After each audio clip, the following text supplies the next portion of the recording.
Chris Phillips is here, and it's time for QB1 and the quarterback that we're talking about today, Chris, Kyler Murray. How would you assess his week one performance? It was less than ideal for sure. Did we really see any fire or passion from him?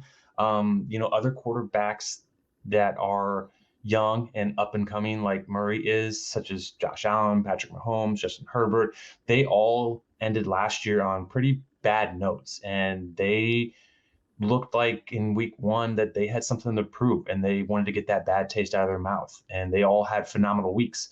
Murray was also ending last season on a bad note. And unfortunately, he came out and looked kind of like he didn't really care. He looked like a guy that got paid and is happy and is content. And he's going to do just what he needs to do to earn that check. And that's about it.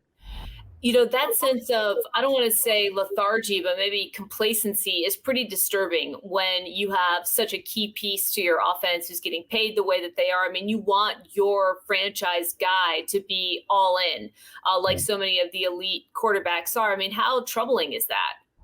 I would say that's very troubling. The question is with Murray is, can he be that guy in Arizona? Can he be the guy that can take them back to the Super Bowl? They haven't been there since Kurt Warner's magical season in 2008. So there are some questions growing about, can Murray be the guy to deliver them back to the promised land? As of right now, I think the answer is yes, but after week one, it's not really conclusive for sure. I think there is some possible friction between Murray and the Cardinals. There was a big deal about the contract he signed, and one key line in that contract was that Murray had to have mandatory, I think it was 4 hours of mandatory film session, and that's just something you don't see with quarterbacks. The idea is that quarterbacks study tape all day, every day, 24/7. And the fact that they had to put that in writing in his contract kind of speaks volumes to what they think of Murray, and that they're not entirely sold on the fact that Murray could be their guy. So they want to do everything they can to get Murray to take the next step and to take the team to the next step into where they want to go. But the biggest question is, can he do that? And there might even be some friction between head coach Cliff Kingsbury and Kyler Murray too.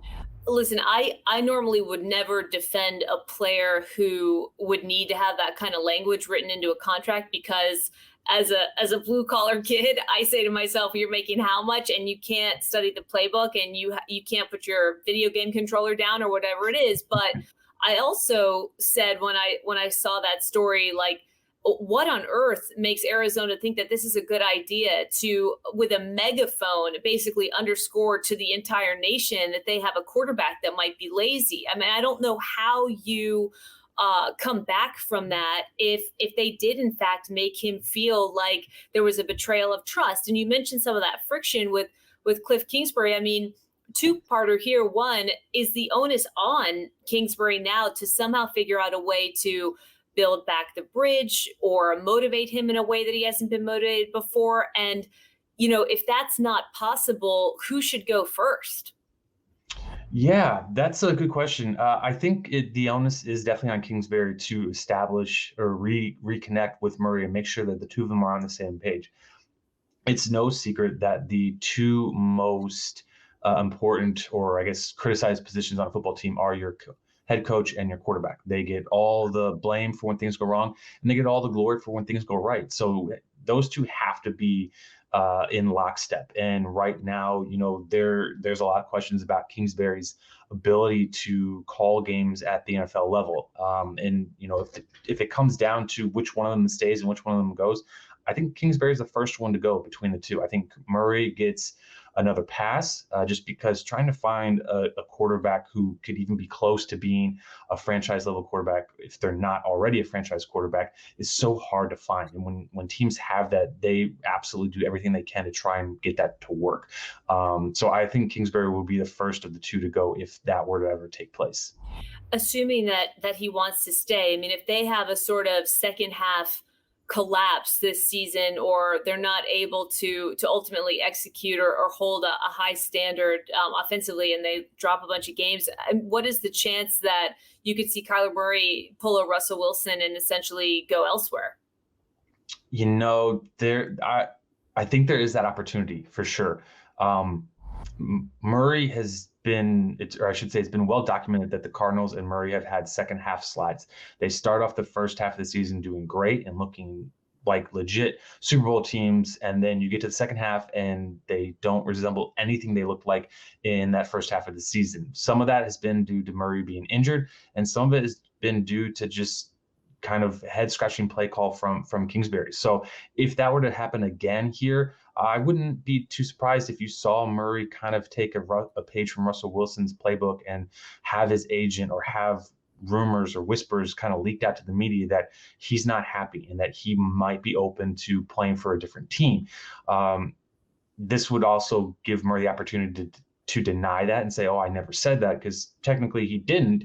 But that information doesn't come from anywhere else but him. So he can say technically he didn't say it, but he in fact did. So there could be that strong possibility that Murray could say he wants out. If he does decide to go that route, there would be a lot of teams that would be lining up to pay a king's ransom to obtain Murray to get him to their team, feeling that he's the guy that can take him to the promised land. He's the guy that is a franchise quarterback, and Arizona just mishandled it. And they're the ones that can really unlock Murray's talents and get him to go to the next step. Yeah, I hear all that. I also think, too, he's not a rookie anymore, right? And so all of that sort of strong arming, whispers behind the scenes manipulation by the agent really only works if you have the leverage. I mean, in your opinion, how many more years, how many more seasons can he be the guy that franchises say, "Oh, we can get the best out of him. We can make him a Super Bowl winning quarterback if he's in our system, if he's with our head coach"? I mean, what should the realistic expectations for him be heading into another year? Yeah, well, like I said, he has these great first halves and these really abysmal second halves. And unfortunately, when you look at the year-end stats, they look pretty good. But you really have to look and kind of realize that, a lot of those stats are built in that first half when things are going good. And when things go bad, he's not the same type player that we saw in the first half of the season.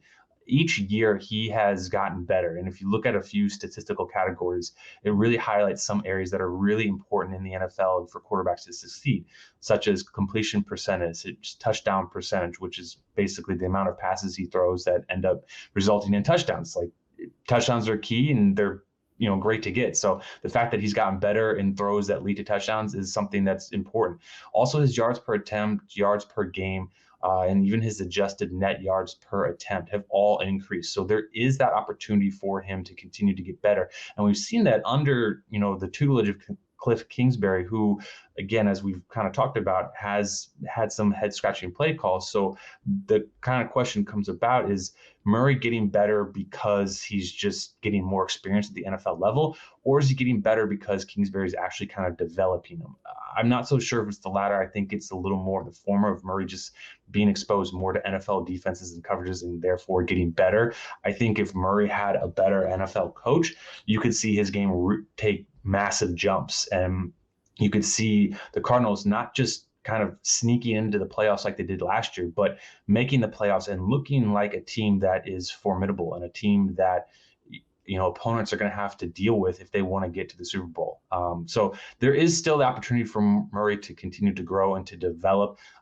From year 1 to year 2, we saw his passing yards kind of increase. We also saw his rushing yards increase. From year 2 to year 3, we kind of saw him take a step back in that rushing department, where his rushing yards weren't quite as large as they were the previous year. And honestly, I think that's a good thing. Murray is a smaller and undersized quarterback, so the less hits he takes, the better for him to stay healthy over the course of his career. So we've seen him start to be smarter playing the NFL level, and I think he can definitely continue that. And I think with the right coaching staff around him, the right head coach and the right system with the right players, he could be one of the top 5 quarterbacks in the NFL.